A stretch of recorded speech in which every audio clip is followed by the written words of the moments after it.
আমরা বেশি পরিবর্তন চাই না।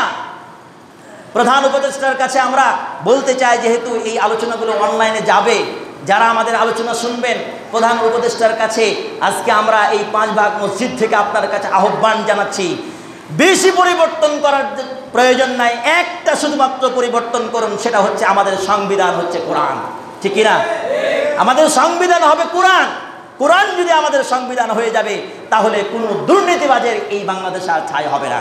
কোনো জেনাকার এই পৃথিবীতে বেঁচে থাকতে আর পারবে না। কোনো হত্যাকারী এই পৃথিবীতে বেঁচে থাকার কোনো অধিকার রাখবে না। সূরা নূরের 2 নম্বর আয়াতে কোরআন আমাদেরকে কি বলছে, এটা আমরা অনুবাদের মাধ্যমে সংক্ষিপ্তভাবে 2-1টা কথা বলে আমার আলোচনা শেষ করব।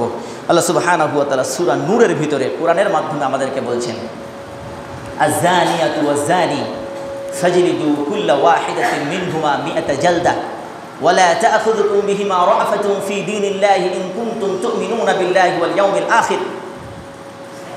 ওই যে কিছুদিন আগে আপনারা দেখতে পেলেন না, মাত্র 8 বছর ছোট্ট একটা মেয়ে শিশু, তাকে 2-3 জন 4 জন মিলে কি করেছে? ধর্ষণ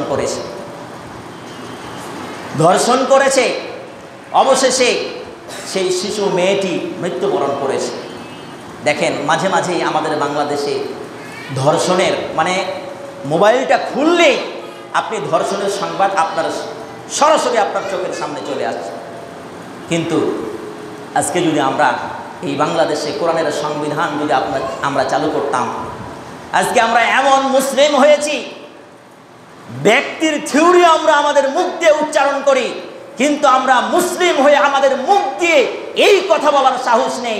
আজকে আমাদের বাংলাদেশ যেহেতু পরিবর্তন হচ্ছে, মানুষ যেহেতু পরিবর্তন করতে চাচ্ছে বাংলাদেশকে, সুতরাং আমাদের উচিত প্রত্যেকের মুখে এই স্বীকৃতি দেওয়া, আমরা যেহেতু মুসলিম, এই বাংলাদেশে যেহেতু সিংহভাগ মানুষ মুসলমান, সুতরাং আমাদের সংবিধান হবে কোরআনুল কারীম। এটা যদি আমরা বলতে পারতাম, কিন্তু আমরা বলতে পারছি না, পারি না। কেন? ওই যে আপনার সংবিধান যদি হয় কোরআনুল কারীম, তাহলে আপনি চুরি করতে পারবেন না।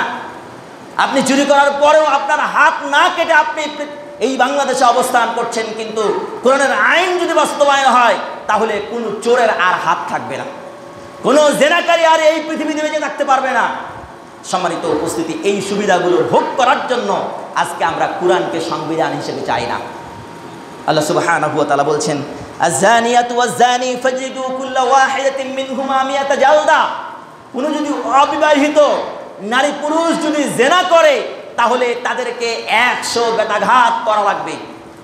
কোনো যদি অবিবাহিত নারী পুরুষ যদি জেনা করে, তাহলে তাদেরকে কি করতে হবে? 100 বেত্রাঘাত করতে হবে। এটা কোরআনের আইন। ধর্ষণ তো এটা অনেক দূরের কথা। জেনা কাকে বলে? নারী পুরুষ 2 জনেরই মনের সাথে মন মিল রয়েছে, অবৈধভাবে তারা মেলামেশা করছে, এটা হচ্ছে জেনা। আর ধর্ষণ এটা জোরপূর্বক। তো জোরপূর্বক যদি কেউ ধর্ষণ করে, তাহলে তার সরাসরি একেবারে ফাঁসি, মৃত্যুদণ্ড।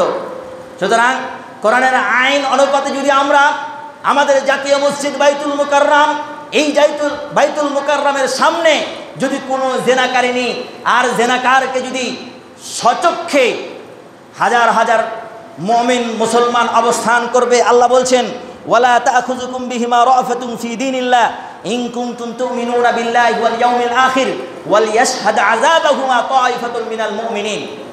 জেনাকারীকে আর জেনাকারিনীকে কিছু মুমিনের সামনে সচক্ষে তাদেরকে কি 100 বেত্রাঘাত করা হবে। যদি কোনো মুমিন আখিরাতের প্রতি যদি বিশ্বাস স্থাপন করে, আল্লাহর প্রতি যদি বিশ্বাস স্থাপন করে, তাহলে এই 100 বেত্রাঘাত করার ক্ষেত্রে যেন কোনো কি দয়া না দেখায়। আল্লাহ সুবহানাহু ওয়া তাআলা বলে দিচ্ছেন, আপনি আস্তে আস্তে মারবেন, দয়া দেখিয়ে এমনটা হবে না, যতটুকু মারার প্রয়োজন ততটুকু মারবেন। এবার বাইতুল মুকাররমের সামনে যদি হাজার হাজার মুমিন মুসলিমের সামনে যদি এভাবে যদি শাস্তি প্রয়োগ করা হতো, তাহলে আয়েশার মতো 8 বছরের মেয়েকে মৃত্যুবরণ করতে হতো না। ঠিক কিনা? এজন্য অবশ্যই আমরা যেহেতু মুসলিম, আমরা যেহেতু ইমানদার, আমাদের সংবিধান তো হওয়া দরকার কোরআনুল কারীমের। আমরা বেশি পরিবর্তন চাই না। প্রধান উপদেষ্টার কাছে আমরা বলতে চাই, যেহেতু এই আলোচনাগুলো অনলাইনে যাবে, যারা আমাদের আলোচনা শুনবেন, প্রধান উপদেষ্টার কাছে আজকে আমরা এই 5 ভাগ মসজিদ থেকে আপনার কাছে আহ্বান জানাচ্ছি, বেশি পরিবর্তন করার প্রয়োজন নাই, একটা শুধুমাত্র পরিবর্তন করুন, সেটা হচ্ছে আমাদের সংবিধান হচ্ছে কোরআন। ঠিক কিনা? আমাদের সংবিধান হবে কোরআন। কোরআন যদি আমাদের সংবিধান হয়ে যাবে, তাহলে কোনো দুর্নীতিবাজের এই বাংলাদেশে আর ঠাঁই হবে না, কোনো জেনাকার এই পৃথিবীতে বেঁচে থাকতে আর পারবে না, কোনো হত্যাকারী এই পৃথিবীতে বেঁচে থাকার কোনো অধিকার রাখবে না। এজন্যই অবশ্যই আমরা আমার খুতবার বক্তব্যের শেষ লগ্নে এসে আপনাদেরকে এটাই উদাত্ত আহ্বান জানাবো, আমরা মুসলিম, আমরা মুমিন, আমরা মানুষ, সুতরাং আমাদের হেদায়েতের জন্য এই কুরআনুল কারীম এসেছে এবং এই রমজান মাসে আল্লাহ সুবহানাহু ওয়া তাআলা কুরআনুল কারীম নাজিল করেছেন। অতএব আমরা অবশ্যই নিজে কোরআন তেলাওয়াত করব এবং অন্যকে আমরা কোরআন পড়ার ক্ষেত্রে উদ্বুদ্ধ করব। আল্লাহ রাব্বুল আলামিন যেন আমাদের সকলকে সেই তৌফিক দান করুন। আল্লাহুম্মা আমিন।